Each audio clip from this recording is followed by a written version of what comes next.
নাটোরের বাগাতিপাড়ার দয়রামপুরের নতুন জাতের ধানের বাম্পার ফলন।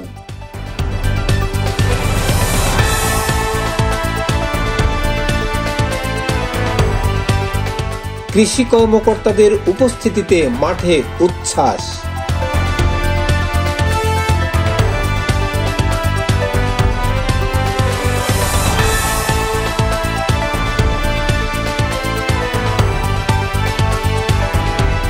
নাটোরের বাগাতিপাড়া উপজেলার দয়রামপুরের বিস্তীর্ণ মাঠে আজ যেন অন্যরকম এক উৎসবের আমেজ।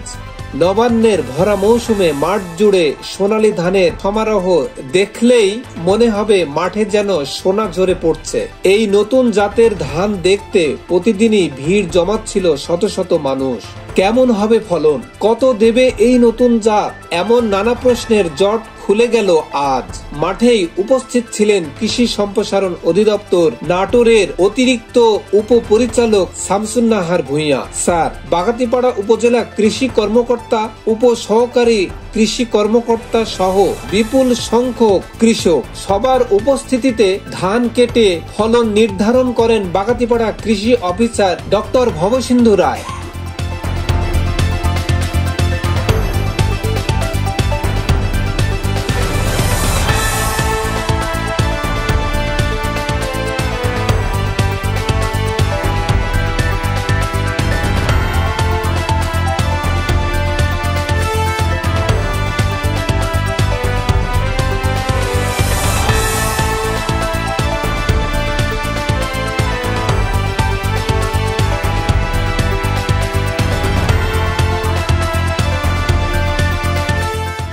ধান কাটার পর দেখা যায় প্রতি শীষে অসাধারণ দানা।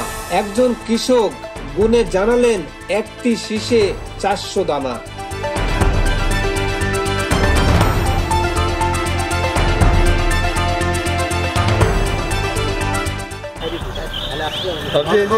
ধান আপনি গুনছেন? জি।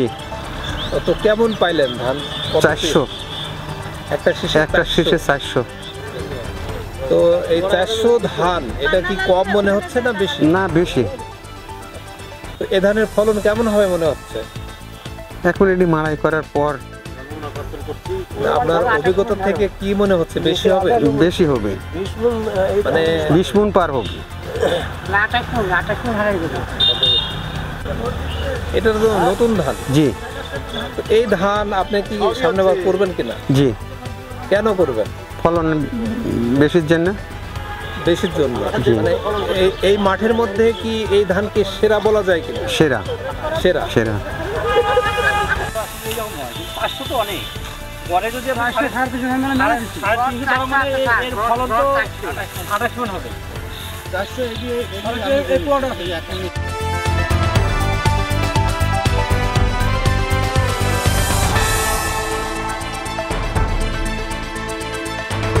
এই ধান চাষ করেছেন দয়রামপুরের উদ্যমী কৃষক পান্নালাল মণ্ডল। নতুন জাত, উচ্চ ফলনশীল ও বালাই মুক্ত জাত নিয়ে তিনি প্রতিনিয়তই কাজ করে থাকেন। প্রতি বছরেই তার জমিতে উৎপাদন ভালো হয়। এবার তিনি প্রথমবারের মতো ভারতীয় একটি প্রদেশ থেকে সংগ্রহ করা এই নতুন জাতটি নিজের জমিতেই পরীক্ষা করেন। দেখতে চেয়েছিলেন বাংলাদেশের আবহাওয়ায় কতটা সহনশীল। ফলন চোখ ধাঁধানো বাম্পার ফলন। আজকের মাঠ দিবসে কৃষি কর্মকর্তা জানান, বাগাতিপাড়ার মাটিতে অসাধারণ ফলন সম্ভাবনা দেখিয়েছে। কৃষকরাও উৎসাহিত। বাগাতিপাড়ার কৃষক পান্নালাল, উনি তার নিজস্ব সংগ্রহে একটি নতুন ধান এনেছে এবং তার জমিতে করেছে। উনি বলছে যে এটা হচ্ছে পাইজাম 10 নামে একটি ভ্যারাইটি, যেটা উনি নিজস্ব ব্যবস্থাপনায় আমদানি করেছে এবং সংগ্রহ করেছে। তো আজকে আমি যখন ওনার মাঠটা ভিজিট করলাম, তো দেখছি যে এর গাঁথনি খুব ভালো এবং প্রায় 400-র মতো একটি গোছার মধ্যে পাওয়া গেছে এবং ধানগুলো হেলে পড়েনি এবং ধানের ভ্যারাইটি দেখে মনে হচ্ছে যে রোগবালাই অনেক কম, যার ফলে আমার কাছে মনে হচ্ছে যে ধানের ভ্যারাইটিটা অনেক ভালো এবং আগামীতে উনি যদি এই ধানটা নিজে সুন্দরভাবে সংরক্ষণ করতে পারে, তাহলে আশেপাশের কৃষকরা এই জাতটা করতে পারবে এবং আমরা আশা করছি যে এটার ভবিষ্যৎ অনেক সুন্দর। শুভকামনা ওনার জন্য যে ভবিষ্যতে হয়তো ওনার মাধ্যমে কৃষক ভালো ধান পাবে, এবং ওনাকে সকল ধরনের পরামর্শের জন্য উপজেলা কৃষি অফিস বাগাতিপাড়া সবসময় পরামর্শ প্রদান করে আসছে, এবং আগামীতেও এই বিষয়ে ওনার ফসল আবাদে সহযোগিতা করবে। পান্নালাল মণ্ডল জানান, পরবর্তী মৌসুমে তিনি আরো বেশি জমিতে এই ধান চাষ করবেন, এলাকার কৃষকদেরও উৎসাহ করবে। পান্না ভাই, আপনি তো এই ধানটা নিয়ে এসেছেন, হ্যাঁ, তো এই ধানটা করার সময়কাল থেকে আজকে পর্যন্ত, আজকে তো কাটার কাজ চলছে, তো এই সময়ের মধ্যে আপনি কি কি প্রতিকূলতার সম্মুখীন হয়েছেন? আমি তেমন কোনো রোগ বালাইয়ের পাই নাই, মানে সচরাচর অন্য ধানে যে যত্ন করা হয়, মাজরার ওষুধ বা আপনার পচনের ওষুধ, পচনের ওষুধ দিই নাই, শুধু মাজরার ওষুধ দিবার দিয়েছি। তাতে এই ধানটা আমার কোনো রকম ব্লাস্ট রোগ নাই, কারেন্ট নাই, হেলেও পড়ে নাই, স্ট্রেট খাড়া আছে। আমি আশা করছি ফলন ভালো হবে। এই ধানের কোনো রোগ বালাই ছিল কি না, না, কোনো রোগ বালাই আমি পাই নাই। বয়সকাল কত এটা? এটার বয়সকাল হচ্ছে আজকে হচ্ছে 138 দিন, বীজতলা থেকে শুরু করে। এটার ফলন কেমন হবে মনে হচ্ছে? আমি আশা করি 30-28 মণ হবে। এটা কি ছড়িয়ে দেওয়া যাবে কিনা, মানে কৃষক পর্যায়ে? হ্যাঁ, এটা আমি ছড়িয়ে দেওয়ার চিন্তা ভাবনা করছি। আমাদের প্রায় নাটোর জেলায় ম্যাক্সিমাম আপনার মিনিমাম প্রায় 1000 টন ধান কম উৎপাদিত হয়েছে শুধু সারের বীজের ভেজালের কারণে। যারা কৃষক বীজ নিয়ে ধান করছে তাদের 3-4 রকমের ধান হয়ে গেছে, তাতে দেখা যাচ্ছে 10 মণ 12 মণ বিঘা হয়ে হচ্ছে। তাদের কষ্ট দেখে আমার কষ্ট লাগলো যে ধান আমি যত বিক্রি করবো তাদের আগে যারা আমাকে চাইছে তাদেরকে ছড়াই দেবো, আমার মাঠটা আমি ধান ছড়াই দেবো, আমার গোটা বাংলাদেশ ছড়াই দেওয়ার ইচ্ছা আছে। ফলন বাড়ুক, কৃষক বাঁচুক। এটাতে সারের প্রয়োগটা কেমন ছিল? বেশি লাগছে নাকি কমের মধ্যে দিয়ে? আমি এই ধানের হয়ে একবারও ইউরিয়া ধান প্রয়োগ করিনি, সার প্রয়োগ করিনি, শুধু ফসফেট পটাশ। আর একবার দিয়েছি 30 দিন বয়সে ড্যাপ দিয়েছি, বিঘা করে 10 কেজি করে। মানে আপনি অন্যান্য ধানের তুলনায় এটা কম খরচেই হ্যাঁ এ পর্যন্ত আসছে। হ্যাঁ হ্যাঁ।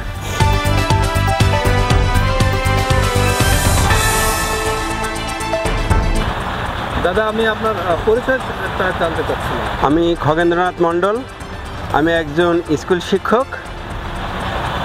তো আমার ছোটো ভাই পান্না সবসময় এই কৃষি নিয়ে গবেষণা করতেই থাকে, যদিও সে একজন টেকনিশিয়ান, কিন্তু আমি সবসময় দেখি আমার এই ছোটো ভাই এই বিভিন্ন রকম কৃষি বীজ ফসল নিজে ফসল ফলায় এবং গবেষণা করতে থাকেন। কিন্তু সরকারি পৃষ্ঠপোষকতা বা সরকারি সহায়তা পেলে আরও বেশি সে উদ্গ্রীব হবে এবং আরও জনগণের উপকার হবে বলে আমি মনে করি। দয়রামপুরের মাঠে আজ শুধু ধানের শীষ নয়, হাসি খুশি মুখর প্রাচুর্য। নতুন জাতের ফসল পরীক্ষায় আবারও প্রমাণ হলো পরিশ্রম, গবেষণা আর প্রযুক্তির সমন্বয় হলে কৃষি বাংলাদেশকে আরো দূর এগিয়ে নিতে পারবে। মানে ভিজার পরিমাণ বাদ যাবে শুকানোর পর, সেটা আগে মেশিনে আমরা করে নিলাম। এটা ময়েশ্চার মিটার বলা হয় এটা।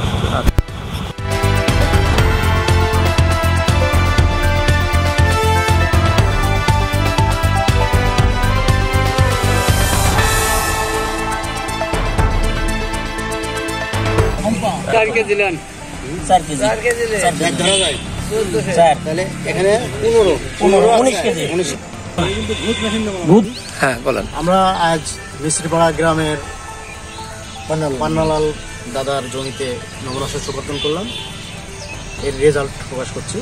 এই ধানের মোটামুটি রেজাল্ট হচ্ছে, আমরা যদি হেক্টরে বলি তাহলে 8.2 মেট্রিক টন। এটা হিসাব করলে দেখা যায় বিঘা প্রতি 27 মণ দাঁড়ায় আর কি।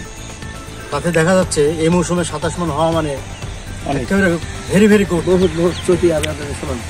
মানে এটা কি শুকনা ধানের মাপটা বললাম? না, আমরা ময়েশ্চার মিটার দ্বারা ময়েশ্চার আউট করে নিলাম, দিয়ে আমরা হিসাব ক্যালকুলেশন করছি আর কি, করে বাদ বাকি দেখা গেল যে 27 মণ টিকছে।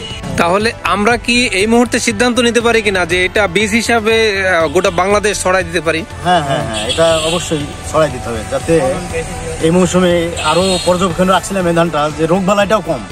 পাশের জমিতে ধান পড়ে গেছে, অথচ এই জমির ধানটা একেবারে স্টিক খাড়া আছে। হ্যাঁ, সুতরাং এই ধানটা করা যায়, হ্যাঁ নিঃসন্দেহে করা যায়। দাদা, এই মুহূর্তে আপনার ধানের রেজাল্ট আউট হলো, যে সরকারিভাবেই কর্মকর্তারা আসছিলেন এবং তারা তাদের উপস্থিতিতে ধানটা কাটা হয়েছে এবং মিটার দিয়ে চেক করে শুকনা অবস্থায় 28 মন হারে, এই যে 27 মন হারে যে এটা দিয়ে গেল আর কি, যে এই হারে হবে। আপনার কেমন লাগছে বলেন এবার? এটা আমার খুব ভালো লাগছে যে আমি একটা ধান ফলন বর্ষাকালে আমন মৌসুমের ধানটা ফলন করতে পারছি। এটা ভবিষ্যতে আমাকে অনুপ্রাণিত করবে, সারের সহযোগিতা আমি আরো ভালো করার চেষ্টা করব। আজ এই পর্যন্তই। এতক্ষণ যারা আমাদের সাথে ছিলেন অসংখ্য ধন্যবাদ জানিয়ে এখানে শেষ করছি। আল্লাহ হাফেজ।